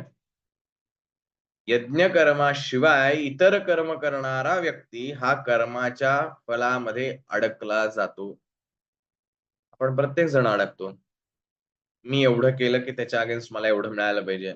मी जर एवढे गीता सेशन घेतोय, मी त्याच्यासाठी एवढ्या गोष्टी करतोय, मी माझा वेळ देतोय, तो लोकांनी ऐकायला यायला पाहिजे. वाटतं. पण नाही आले कोणी एवढं तुला ऐकायला मग वाईट वाटणार. मग खूप आले की मला आनंद वाटणार. काय हे? त्या कर्माशी आपण जोडलं जातो. त्याच्यामध्ये अडकत जातो स्वतःला आणि मग त्याच्या पासून मिळणाऱ्या फळांच्या अनुरूप माझा आनंद किंवा दुःख त्याच्यावरती अवलंबून असतं. आणि मग मी म्हणतो, की मला दुःख झालं, मला आनंद झाला. म्हणजेच थोडक्यात आपण आपलं उद्याचं येणारं भविष्य त्याची निर्मिती आजच करून ठेवतोय. आणि मीच स्वतः ठरवतो काय फळ असायला पाहिजे. मग भगवंत असं म्हणतो, की जर तुला हे भगवद्गीता सेशन घ्यायचं आहे, जरूर घे. तुला वाटतंय ना घ्यावंसं. उद्या असं काय करायचं नाही घेतलं तरी काय फरक पडणार आहे? कितीतरी गोष्टी अवेलेबल आहेत जगामध्ये. ज्याला हवं असेल तो तिकडनं ज्ञान घेईल. मीच कशाला करायला पाहिजे? मी माझ्यापुरतंच घेतो. असा जर मी विचार केला, काही हरकत नाही. चुकीचा पण नाहीये. पण मला काय करायचंय? उदाहरण देतोय. तुम्ही तुमच्या लाईफशी कनेक्ट करा. मला घ्यावंसं वाटतंय का सेशन? ओके, घेऊ शकतो. लोकांना सांगावसं वाटतंय का? ओके, सांगावसं वाटतंय. कोणी ऐकावं, किती इम्प्लिमेंट करावं, किती लोकांनी ऐकायला यावं ह्याच्यावरती माझा अधिकार कशाला? मला द्यावंसं वाटतंय मी दिलं. एकाने घ्यावं, 100नी घ्यावं, हजारोंनी घ्यावं हा ज्याचा त्याचा वैयक्तिक प्रश्न आहे. कदाचित कोणीच घेणार नाही. कोणीही नसलं तरी सुद्धा माझ्या आनंदावर माझा परिणाम नाही व्हायला पाहिजे. कारण माझा आनंद कशात आहे? मी हे सेशन घेतोय इतक्याच गोष्टींमध्ये असला पाहिजे. पण तसं होत नाही. पण जेव्हा मी ह्याला यज्ञ समजेल, की हे मी एक यज्ञाचं काम करतोय, त्यावेळेला त्या यज्ञातनं मिळणाऱ्या गोष्टींमध्ये माझा रस राहत नाही. मला ती भगवंताची पूजा वाटायला लागते. आणि असं ज्यावेळेला कर्म माझ्याकडे घडेल, त्यावेळेला त्या कर्मांचे अटॅचमेंट माझ्या आयुष्यात राहत नाही. पर्यायाने माझ्याकडून घडतं ते निष्काम कर्म. मग तुम्ही संसारात राहून सुद्धा निष्काम कर्म करू शकता. स्वयंप्रेरकचा आदर्श असलेले छत्रपती शिवाजी महाराज अत्यंत उदाहरण म्हणजे उत्तम उदाहरण आहे निष्काम कर्मयोगी असण्याचं. त्यांनी स्वराज्य उभं केलं, राजेपद भूषवलं, सगळ्या गोष्टी त्यांनी केल्या. पण एकाही गोष्टीत कधीच स्वतः अडकले नाहीत. हे राज्य व्हावे ही तो श्रींची इच्छा. हे राज्य माझ्यासाठी नाही करायचं. या राज्याचा अधिकारी किंवा राजा मला व्हायचंय म्हणून स्वराज्य नकोय. हे राज्य व्हावे ही तो श्रींची इच्छा. हे परमेश्वराचं कार्य आहे आणि म्हणून मला करायचंय. नाहीतर शिवाजी महाराजांनी सुद्धा एक वेळेला त्यांच्या आयुष्यात प्रसंग घडला. तुकाराम महाराजांचा अभंग ऐकल्यानंतर, त्यांचं ते ज्ञान ऐकल्यानंतर महाराजांना असं वाटलं, की आपण का करतोय हे सगळं? हे आपण सोडून द्यावं आणि अर्जुनासारखं त्यांनी विचारणा केली होती. त्यावेळेला तुकाराम महाराजही तेच म्हणले, "बाबा तुमचं काम वेगळं आहे, आमचं काम वेगळं आहे. तुम्हाला तुमचं विहित कर्म करावं लागेल." महाराजांनी जे काही कार्य उभं केलं ते दुसरं कोणालाच जमणार नाही. ना मागे जमलंय, ना आज जमलंय, ना उद्या भविष्यात जमेल. महाराज, महाराज एकमेव आहेत. एकमेव अद्वितीय आहेत. त्यांनी जर ते कार्य केलं नसतं, तर कदाचित तुम्ही आम्ही आज गीता ऐकू पण शकलो नसतो. त्यामुळे त्यांच्यासारखं कार्य हे त्यांनाच जमू शकतं आणि तो त्यांचा कर्मयोग आहे. ते त्याच्यात अडकले नाहीत. त्यांना राजे व्हायचं होतं म्हणून हे कार्य नाही. आपल्याही आयुष्यात आपल्याला असं जगायचंय. प्रयत्न करा. जे काही आपल्या लाईफमध्ये चालू आहे, त्यातल्या ज्या काही ड्युटीज आहेत, त्या करायच्याच आहेत. त्याच्यापासून पळ काढून कुठेतरी वेगळीकडे हॅपीनेस मिळेल, अशी भावना जर मनात असेल, तर आपल्याला काहीच मिळणार नाही. तिथे जाऊन इथला विचार, इथं राहून तिथला विचार. संसारात परमेश्वर हवाय, पण संसारात परमेश्वराची आठवण होत नाही. परमेश्वराच्या ठिकाणी संसाराशिवाय दुसरं काही आठवत नाही. देवाकडे जायचं आणि देवा मला संसारातल्या गोष्टी दे, हेच मागतो आपण. 100 पैकी 99.99% लोकं हेच मागतात देवाकडे. कारण देवाकडे जाऊन सुद्धा देव आठवत नाही, संसार पहिला आठवतो. आणि संसारात असताना देवाचं नाव आठवत नाही. कर्मयोग साधलाच जात नाही, म्हणून तर प्रॉब्लेम आहे. सो तो आपल्याला इथे भगवंत असं म्हणतो, की "बाबा रे, तू तुझ्या ड्युटीज ज्या आहेत, त्याच ह्याच्यामध्ये किंवा ते जे सॅक्रिफाईस करतोय, तीच ती पूजा म्हणून कर. Work is worship. कर्म हाच देव आहे, असं समजून तुझं विहित कर्म कर. तेच सर्वश्रेष्ठ आहे." त्यामुळे इथनं जाऊन तुझ्या आयुष्यात काही घडणार नाहीये. पुढे असं भगवंत त्यांना सांगतो, "सह यज्ञा प्रजा दृष्ट्वा पुरोवाच प्रजापतिः अनेन प्रसविष्वध्वम् मेषवोत्तिष्ठकामधुक्." पुरा कल्पाच्या पूर्वी सहयज्ञ यज्ञाच्या बरोबर प्रजा निर्माण करून प्रजापती ब्रह्मदेव उवाच असे म्हणाले, "तुम्ही लोक अनेन या यज्ञाच्या द्वारे प्रसविष्वध्वम् उत्कर्ष प्राप्त करून घ्या. च आणि एषः हा यज्ञ वह तुम्हा लोकांचे इष्टकाम कृत इष्टभोग देणारा असतो हो." प्रजापती ब्रह्मदेवाने कल्पारंभी या कल्पाच्या सुरुवातीला यज्ञासह प्रजा उत्पन्न करून त्यांना सांगितलं, की तुम्ही या यज्ञाच्या द्वारे उत्कर्ष प्राप्त करून घ्या आणि हा यज्ञ तुमचे इच्छित मनोरथ पूर्ण करणारा हो. कोणता यज्ञ? हा संसार रूपी यज्ञ. नाहीतर देवाला काय गरज होती? जर हा संसार मिथ्या आहे, तर मिथ्या गोष्टीची निर्मिती भगवंत का करेल? माझं लाईफ असंच का आहे? हा जेव्हा मला प्रश्न पडतो, त्यावेळेला मी हे समजून घेत नाही, माझं लाईफ असंच आहे, कारण माझ्या आयुष्यात जे मला शिकायचं आहे, ते ह्याच आयुष्यामधनं शिकता येऊ शकतं. माझं आयुष्य सचिन तेंडुलकर सारखं का नाही? माझं आयुष्य आणखीन कोण्या फिल्म स्टार सारखं का नाही? असा ज्यावेळेला प्रश्न पडतो, त्याला त्याच्या आयुष्यात त्याला वेगळं शिकायचंय, तुझ्या आयुष्यात तुला वेगळं शिकायचंय, म्हणून त्याचं आणि तुझं आयुष्य सारखं नाहीये. विद्यार्थी जरी अनेक असले, शिकवणारा जरी एकच शिक्षक असला, तरी प्रत्येक विद्यार्थ्याची पात्रता जी आहे वेगवेगळी असते. त्यामुळे ग्रहण क्षमता वेगळी असल्यामुळे शिकणं वेगळं होतं. नाहीतर एकाच शिक्षकाच्या हाताखाली शिकणारे सारे विद्यार्थी सारखेच व्हायला पाहिजे होते, पण तसं होत नाही. मग माझ्या आयुष्यात असंच का? असं ज्यावेळेला प्रश्न ज्या वेळेला मनाला पडेल, त्या वेळेला हे सांगा, की माझ्या आयुष्यात असंच घडतंय, याचं कारण मी काहीतरी शिकणं अपेक्षित आहे. हा माझा यज्ञ आहे. हा यज्ञ मला समृद्ध करून जाईल. मला इथून बाहेर जाऊन काहीतरी कुठेतरी शोधायची जी भानगड आहे, हा डोक्यातली जी कन्सेप्ट आहे, की मी कुठेतरी व्यसनं करतो, दारू पितो, सिगारेट ओढतो, आणखीन काहीतरी करतो, मग मला छान वाटेल. मग इथनं जरा कंटाळा आलाय, फार बोरिंग होतंय, जरा पिक्चर जाऊन बघतो, मग मला छान वाटेल. अजून काय-काय करावसं वाटेल. हे सगळं जे काही वाटतंय, की इथनं जाऊन मला तिथं आनंद मिळेल. या मुळाच चुकीच्या कन्सेप्टवरती मी हे सगळं करू पाहतोय. त्यामुळे जे काही मिळणार आहे, ते क्षणापुरतं आहे. मग त्या देवाच्या दारात जाऊन मला पुन्हा माझ्या प्रपंचातल्या गोष्टी आठवणार आहेत. पिक्चरला जाणार आहे आणि पिक्चरला गेल्यानंतर तिथं आठवणार आहे पुन्हा माझा संसारच. तर जोपर्यंत हे मन शांत होणार नाही, तोपर्यंत जगात कितीही धावाधाव केली तरी हॅपीनेस काही मिळणार नाही. कारण ज्या हॅपीनेससाठी धावाधाव करतोय, तो हॅपीनेस आपल्याशिवाय कुठेच नाही. सो आपला फोकस नेमका कुठे आहे, हे जर कळलं, तर तुम्हाला कळेल तुमचा पाथवे कुठला आहे. तुम्ही ज्या ध्येयासाठी, ज्या हॅपीनेससाठी, ज्या आनंदासाठी, ज्या अल्टिमेट गोलसाठी कुठलाही असू शकेल. मला कायम आनंदी राहायचंय, हा सुद्धा एखाद्याचा गोल असू शकतो. मला खूप पैसेवान व्हायचंय, खूप धनवान व्हायचंय, हा पण एखाद्याचा गोल असू शकतो 100%. जरी तो गोल असला, तरी तो गोल साधण्यासाठी तुमचा जो फोकस आहे, तो नेमका कुठे आहे, हे कळलं, तर मात्र सगळ्याच गोष्टी बदलू शकतील. असा हा 10वा श्लोक आहे आणि याच्यावरती फार सुंदर विवेचन पुनश्च एकदा ज्ञानेश्वर माऊली करतात. मी फक्त काही त्यातले श्लोक ओव्या ज्या आहेत त्या वाचून दाखवतो आणि मग आपण थांबूया.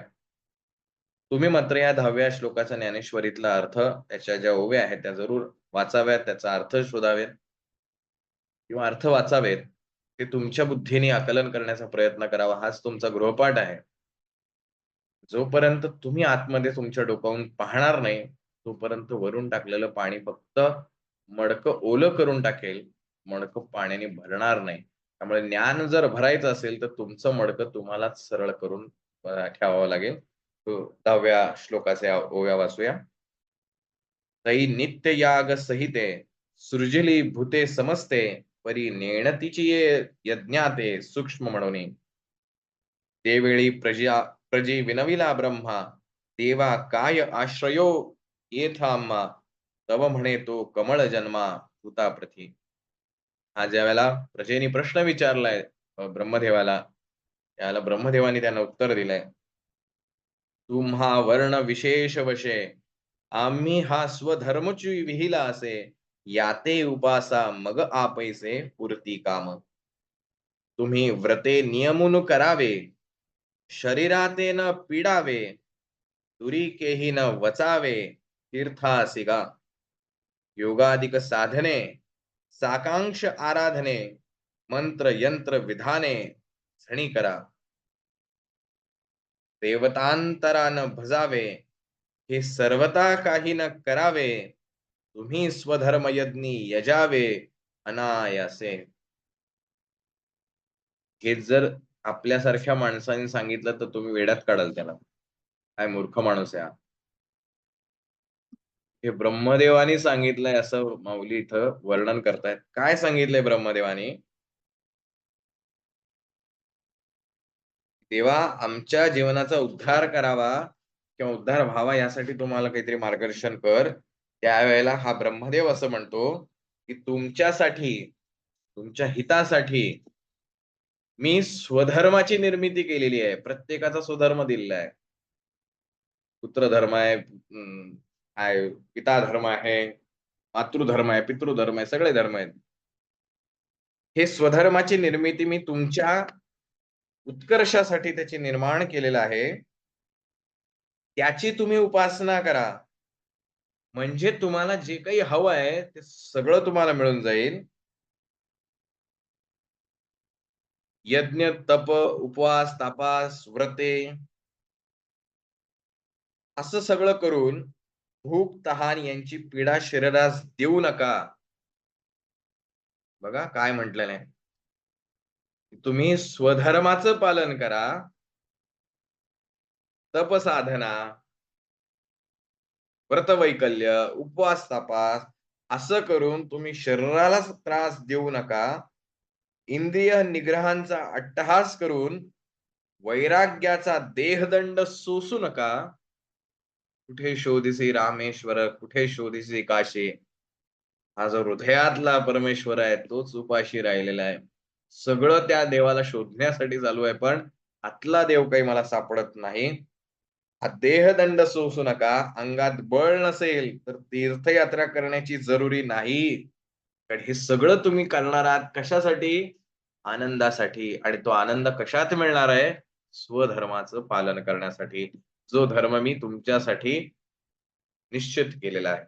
तुम्ही तेवढं फक्त करा. तुम्हाला बाकी कशाचीही आवश्यकता भासणार नाही. तुमच्या ज्या साऱ्या काही अपेक्षा आहेत, त्या साऱ्या पूर्ण झालेल्या असतील, असं भगवंतांनी इथे सांगितलंय आणि ज्ञानेश्वर माऊलींनी त्याचं विस्तृत प्रकारे वर्णन करून सांगितले. म्हणून तुम्हाला सांगितलं हा 10वा श्लोकाचं ओव्या ज्या आहेत ज्ञानेश्वरीच्या त्या जरूर वाचा, चिंतन करा, मनन करा. नेमकं काय सांगायचंय? विश्व स्वधर्म सूर्ये पाहो. काय म्हणायचंय माऊलींना नेमकं? प्रत्येकाला आपापला जर धर्म कळला, नागरिक म्हणून नागरिकांचा धर्म काय आहे, राज्यकर्ते म्हणून राज्यकर्त्यांचा, शासनकर्ते म्हणून शासनाचा, प्रत्येकाचा असा एक धर्म आहे. त्या धर्माचं जर त्यांनी त्याचं पालन केलं, तर निश्चित तो जिथे कुठे असेल, आपल्या सर्वांना ती गुरुचरित्रातली गोष्ट माहिती आहे तेवढी सांगतो आणि थांबतो. जी वेश्या आहे, ती वेश्या बघायला गेलं तर नैतिकदृष्ट्या लोकांच्या दृष्टीनं ते वाईट कर्म आहे, निषिद्ध कर्म आहे. पण तिच्या वाटेला ते कर्म आलेले आहे. ती ती इतक्या निष्ठेने करतीये. त्या निष्ठेखातर भगवंत तिला प्रसन्न होतो आणि अंतिम तिची परीक्षा घ्यावी म्हणून तिच्याकडे येतो आणि त्या परीक्षेत ती पास झाल्यानंतर स्वतः भगवंत तिला प्रसन्न होऊन मुक्ती देतो.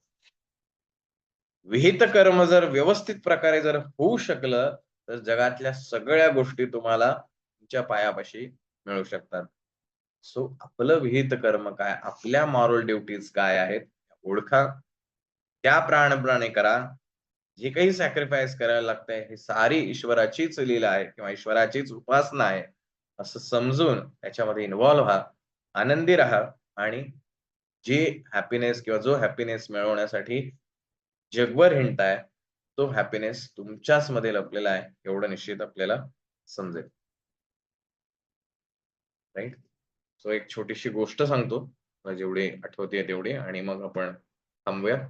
होपफुली आजचे तिन्ही श्लोक आपल्याला समजले असतील अशी आशा बाळगतो. एक छोटासा मुलगा असतो, गरीब बिचारा रस्त्यावरचा. तर एक साधू असतात. त्या साधूंना तो मुलगा दिसतो. एकटाच आहे, निराधार आहे. म्हणून ते साधू त्या मुलाला त्यांच्या सोबत घेऊन जातात. आश्रमात ठेवतात. आश्रमातले दैनंदिन त्याला कामं सांगतात. आणि त्याला रोजच्या रोज त्याला एक काम दिलं असतं, ते म्हणजे डोंगरावर जायचं आणि डोंगरावरचा जो निसर्ग आहे, तो निसर्गाचं निरीक्षण करत राहायचं. डोळे उघडे ठेवून फक्त त्याचं निरीक्षण करायचं, एवढंच त्याचं काम. त्या मुलाला छान वाटतं. तो त्याची रोजची कामं सगळी उरकून त्या डोंगरावर जातो. तिथली फुलं, त्यांचे रंग, त्यांचा सुगंध, पक्ष्यांचे आवाज, वाऱ्यांचा आवाज, अशा प्रत्येक निसर्गातल्या गोष्टींचं तो निरीक्षण करत राहतो. रोज यायचं, रोज निरीक्षण करायचं. हळू-हळू त्या प्रत्येक गोष्टीशी तू एकरूप व्हायला लागतो. हळू-हळू त्याच्या मनामध्ये त्या दगडासारखी कठीणता येते. त्या फुलासारखी सुगंध देण्याची प्रवृत्ती त्याची तयार होते. इतरांना सहकार्य करण्याची त्याची मनामधली उर्मी वाढत जाते. अशी त्या प्रत्येक गोष्टीतले गुण जे आहेत ते त्याच्यामध्ये हळू झिरपायला लागतात. पण तो मुलगा हळू मोठा व्हायला लागतो. 17-18 वर्षाचा होतो. मुलगा मोठा झाल्यानंतर त्याला असं वाटायला लागतं, काय हे रोज उठायचं, या डोंगरावर यायचं, रोज इथेच बघायचं. हे रोजचंच कर्म चालू आहे. जरा शहराकडे खरं तर जायला पाहिजे. शहरात किती छानशी मौज, मजा वगैरे सगळं काही असतं. पण आपले गुरु काही आपल्याला सोडतच नाहीत. एक दिवशी अतिशय मनाचा धीर करून तो आपल्या गुरूंकडे येतो, नमस्कार करतो आणि त्यांना म्हणतो, "गुरुदेव, माझी एक इच्छा होती. तुम्ही पूर्ण कराल का?" गुरुदेव त्याच्याकडे बघतात आणि हसतात. "बोल काय इच्छा आहे?" तो म्हणतो, "मी लहानपणापासून तुमच्या सोबत राहिलो. तुम्ही सांगितलं त्या सगळ्या गोष्टी मी केल्या, आत्मसात केल्या. पण मला असं वाटतं, की ह्या सगळ्यापेक्षा शहरामध्ये जाऊन मला खूप चांगला आनंद मिळू शकेल. तर मी थोड्या दिवसांसाठी शहरात राहावं अशी माझी इच्छा आहे. पण अर्थात तुमची आज्ञा असेल तर. पण मला असं वाटतं कारण तुम्ही अध्यात्माचे गुरु आहात, अध्यात्म शिकवता. या भौतिक जगताकडे मला तुम्ही सोडणार नाही. पण मी एक माझी इच्छा व्यक्त केली. जर तुम्ही परवानगी दिली तर मी इच्छा पूर्ण करू शकेन." गुरुदेव हसतात आणि काहीच बोलत नाहीत. दुसऱ्या दिवशी सकाळी त्याच्या हातामध्ये एक चिठ्ठी देतात आणि त्याला सांगतात, की "जवळचं जे शहर आहे आपलं, तू तिकडे जा. तिथला हा जो राजा आहे, त्या राजाला ही माझी चिठ्ठी दे. तो माझा शिष्य आहे. त्याला ही चिठ्ठी दे, तो तुझी सगळी व्यवस्था करेल." त्या विद्यार्थ्याला अतिशय आश्चर्य वाटलं, की आपल्या गुरूंनी आपली इच्छा इतकी पटकन कशी काय ऐकली आणि आपल्याला शहरात जायला परवानगी दिली. पण आनंदित होतो, की आता आपल्याला शहरात जायला मिळेल, शहर बघायला मिळेल आणि सगळं बॅग-बिग आवरतो, सगळे कपडे-बिपडे त्याचे काय असेल ते घेतो आणि शहराकडे जातो. आणि अर्ध्या वाटेत आल्यानंतर त्याला असं वाटतं, या चिठ्ठीत काय बरं दिलं असेल गुरूंनी? म्हणून तो कागद उघडून बघतो. तर त्याच्यावर 3च शब्द लिहिलेले असतात. योग्य मार्ग दाखवा. त्याला काही कळत नाही, असं काय लिहिलंय योग्य मार्ग दाखवा असं म्हणून. जाऊन दे म्हणे आपल्याला काय करायचं आपल्याला शहरात जायला मिळतंय ना बास झालं. तो आपला छानपैकी येतो, राजाच्या दरबारात येतो, त्याचे सैनिक त्याला अडवतात. तो निरोप देतो, अशा-अशा गुरूंनी मला पाठवलंय राजाची भेट घ्यायला. राजाला निरोप पाठवला जातो. राजा गुरूंचं नाव ऐकल्यानंतर त्या मुलाला आत सोडायला सांगतो. मुलगा आत येतो. मुलगा तो गुरूंनी दिलेली चिठ्ठी जी आहे, ती त्या राजाला देतो. राजा ती वाचतो. राजाला जे समजायचं ते समजतं. कारण राजा हा अत्यंत उत्तम कर्मयोगी आध्यात्मिक व्यक्ती असतो. तो शिपायांना सांगतो, की याची गेस्ट हाऊसमध्ये सोय करा. सगळी छान सगळी व्यवस्था करा. त्याला शहर फिरवायचंय, शहर दाखवायचंय. याची सगळी व्यवस्था करा. तो खुश होतो. अरे वाह! आपल्या गुरूंनी छान सांगितलंय. राजा आपली सगळी बडदास्त ठेवतोय. त्याला खायला-प्यायला सगळं अगदी ऐशारामात ठेवतो. शहर दाखवतो. हळू तो शहरात रमायला लागतो. शहर आवडायला लागतं. पण काही महिन्यांनंतर तो राजाला असं म्हणतो, की "राजा, काय म्हणे हे आयुष्य आहे? रोज उठायचं, धावायचं, पळायचं, नोकरी करा, पैशांसाठी धावा. हा याला ओरडतोय, तो त्याला मारतोय. आणखीन काय-काय गोष्टी होतात. कितीतरी गोष्टी होतायत म्हणे. काय लोकं या खोट्या जगामध्ये जास्ती वावरतायत." असं तो राजाला म्हणतो. राजाला कळतं हा आता योग्य ठिकाणी आलाय, आता याला योग्य सांगायला पाहिजे. मग राजा म्हणतो, "ठीक आहे, काम कर. तू उद्यापासून आपल्या माझ्या राजाची जी बाग आहे, त्या बागेमध्ये माळ्यासोबत जा." तो म्हणतो, "ठीक आहे." तो पुन्हा त्या बागेमध्ये जातो. तिथली फुलं, तिथल्या सगळ्या गोष्टी पाहतो आणि त्याला एक आत्मीय आनंद मिळायला लागतो. तो राजाला म्हणतो, की "राजा म्हणे तू मला हे पाठवलंस, खरा आनंद मला तिथे मिळाला आणि हेच तर माझे गुरुदेव मला लहानपणापासून करायला लावतायत. त्यांनी मला डोळे बंद करून ध्यान करायला नाही शिकवलं. त्यांनी मला माझे डोळे उघडे ठेवून ध्यान करायला शिकवलं. त्यांनी निसर्गाकडे पाहायला शिकवलं. त्याचं निरीक्षण करायला शिकवलं. ते गुण हळू माझ्यामध्ये आत्मसात झाले आणि ती खरी शांतता मला माझ्या आयुष्यात मिळत होती. मी चुकून इकडे माझ्या मनातली वासना जागृत झाली आणि शहराकडे यायची इच्छा व्यक्त केली. पण ह्या शहराच्या धावपळीमध्ये मला कळलं, या धावपळीमध्ये खरा आनंद नाही. खरा आनंद ह्या उघडे डोळे ठेवून करणाऱ्या ध्यानामध्ये आहे. जे आजूबाजूला घडतंय, हे सारं आपलं कर्म समजून आपण जर करायला शिकलो, तर निश्चित आपला आनंद आपल्याच ठिकाणी आपल्याला सापडेल. राजाही त्याला पुढचा जे काही मार्गदर्शन आध्यात्मिक करायचं ते करतो.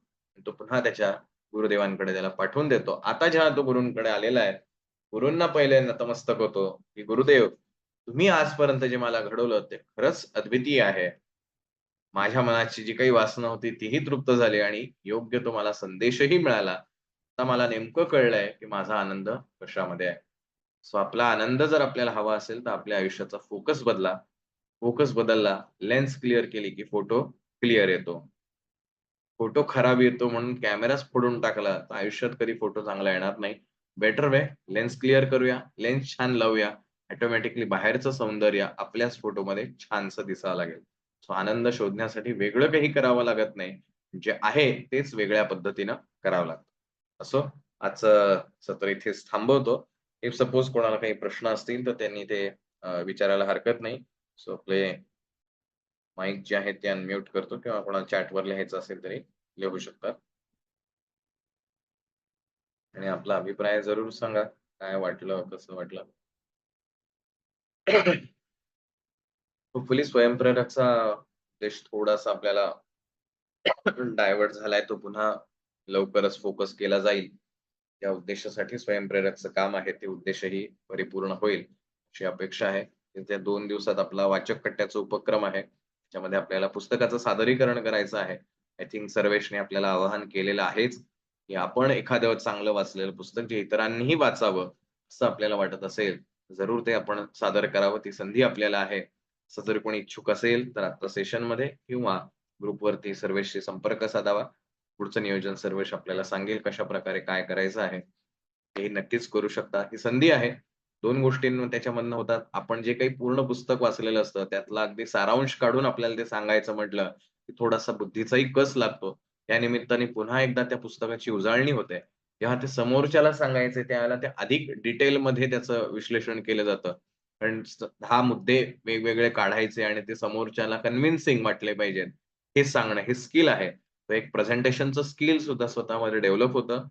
हे डिटेलिंग करण्याचं सुद्धा एक स्किल जे आहे, जे अतिशय आवश्यक आहे. म्हणजे मूलतः हा उपक्रम हा युवा पिढींसाठी आहे. त्यामुळे युवकांपैकी जर कोणी असेल तर अधिक उत्तम राहील. आणि कुठलंही पुस्तक तुम्ही विषयाचं बंधन नाहीये. सायन्सचं असो, फिक्शिशियस असो किंवा आध्यात्मिक असो, रिसर्चवालं असो, काही काय वाटेल ते असलं तरी चालू शकेल. पण जे असेल त्याचं तुम्ही सादरीकरण करू शकता. तर त्यासाठी तुम्ही सर्वेशी संपर्क करावा. सो राहुल यांनी म्हटलंय, मागील अध्यायामध्ये कर्मापासून डिटॅच राहा असे सांगितले आहे आणि आता असं सांगताहेत की नित्य कर्म केलंच पाहिजे. हे थोडं कन्फ्युजन होतंय. ओके. कर्मापासून डिटॅच राहा याचा अर्थ कर्म करू नका असं कुठेही भगवंतांनी सांगितलेलं नाही. ते आपण वेळोवेळी सांगितलेलं आहे, की काय करा आणि काय करू नका हे भगवंतांनी कधीच सांगितलेलं नाही. मला जे करायचं ते करा. ते कसं करावं हे मात्र भगवंतांनी सांगितलंय. डिटॅच राहायचं म्हणजे काय तर ॲक्शनच्या फ्रूटपासून, कर्माच्या फळापासून डिटॅच राहायचं. कर्म केलं की त्याचं फळ हे नक्की ठरलेलं आहे. आपण मागे बघितलं होतं कर्मण्येवाधिकारस्ते या श्लोकामध्ये. की आपल्याला फक्त कर्म करायचा अधिकार आहे. त्याचं जे काही फळ असेल ते येणारच आहे. ते आपल्याला मिळणारच आहे. ते भोगावं लागणारच आहे. हे सगळं ठरलेलं आहे. त्याच्यामध्ये काही फरक होणार नाहीये. आपल्याला बाजूला व्हायचंय तर त्या काय म्हणूया, त्याचं क्रेडिट जे आहे, कर्माचं जे क्रेडिट आहे, हे मी केलं. हे जे क्रेडिट घेतो आपण, ती जी अटॅचमेंट आहे ती काढून टाकायची आहे. ज्यावेळेला म्हणजे शेजारच्याचं घर आहे, ते आपलं नाहीये हे माहिती झाल्यानंतर त्या शेजारच्याच्या घरात काही का हो, त्याने आपल्याला काही फरक पडत नाही. कारण ते माझं नाहीच आहे. तर एखादं कर्म घडल्यानंतर जर ते कर्मातनं आपण निष्पन्न म्हणजे डिटॅच झालो असेल, त्या कर्माशी आपण काही कनेक्ट राहतच नसेल, म्हणजे हे फक्त बोलायला नाही, मनातून सुद्धा, तर त्या कर्माचं फळ सुद्धा आपल्याला लाभणार नाही आणि त्यालाच निष्काम कर्म असं म्हणतात. कर्म करायचंच आहे. आता श्वास घेतो आपण, ते काही श्वास ठरवून थोडी घेतो किंवा त्याच्यामागे काही आपला विशिष्ट पर्पज थोडी आहे. ते बाय डिफॉल्ट चालूच आहे. पण ते श्वासापासून आपण काही बाजूला जाऊ शकत नाहीये. पण हा श्वास म्हणजेच भगवंत आहे, हे जर मानलं, तर तो श्वास सुद्धा प्रिय वाटायला लागतो. मग त्याच श्वासावरती नामजप सुद्धा करता येतो. त्याच श्वासावरती कॉन्सन्ट्रेट सुद्धा करता येतं. हा श्वास विविध प्रकारे युटिलाइज करता येतो. सो ती जी फलासक्ती जी आहे, त्यातनं डिटॅच व्हायचं आहे. कर्मापासून डिटॅच व्हायचं नाही. रादर ते होऊही शकत नाही. आणि कर्म न करणं हे सुद्धा एक कर्मच आहे. जसं आपण येस, नो असं ज्याला विचारतो, तर येस म्हणणं सुद्धा एक उत्तरच आहे आणि नो म्हणणं हे सुद्धा एक उत्तरच आहे. नो म्हटलं म्हणजे ते उत्तर नाही असं होत नाही. ते पण एक उत्तरच आहे. सेम वे ॲक्शन न करणं हे सुद्धा एक ॲक्शन केल्यासारखीच आहे. येणार आहे पुढे पण तो श्लोक, की ॲक्शन इन ॲक्शन आणि इनॅक्शन इन ॲक्शन. कर्तुम अकर्तुम अन्यथा कर्तुम. हे जे वाक्य आहे अतिशय सुंदर आहे. असं करणं आता हे काय माहिती का, हे थेअरी समजणं सोपं आहे एक वेळ. प्रॅक्टिकल इम्प्लिमेंटेशनमध्ये सगळ्यात खरी मेक आहे. आणि ते इतकं मोठं चॅलेंज आहे. पण सक्सेस जर मोठा हवा असेल तर ऑफकोर्स चॅलेंज सुद्धा मोठंच आहे. त्याच्यासाठी करावं लागणारं सॅक्रिफाईस सुद्धा मोठंच आहे. जेवढं सॅक्रिफाईस कराल तेवढेच रिझल्ट मिळणार आहे. त्यामुळे अवघड वाटतंय, कसं जमणार मला? निश्चित अवघडच आहे. त्यात सोपं अजिबात नाहीये. जे झाड लावायचं, खत-पाणी घालायचं, सगळं वाढवायचं आणि फळ लागलं की म्हणायचे आता ही फळं माझी नाहीत, दुसऱ्याने खावीत. इतकं सोपं कोणाचं नाहीये. पण त्यासाठी मनाची आतून डेव्हलपमेंट होणं आवश्यक आहे आणि त्यासाठीच हे गीता सेशन चालू आहे, की मनाची आतूनच ती इच्छा बाजूला पडत जाते, की मला ह्यातलं काही नकोय आणि हे जेव्हा घडेल त्याच वेळेला तो निष्काम कर्मयोग घडू शकतो.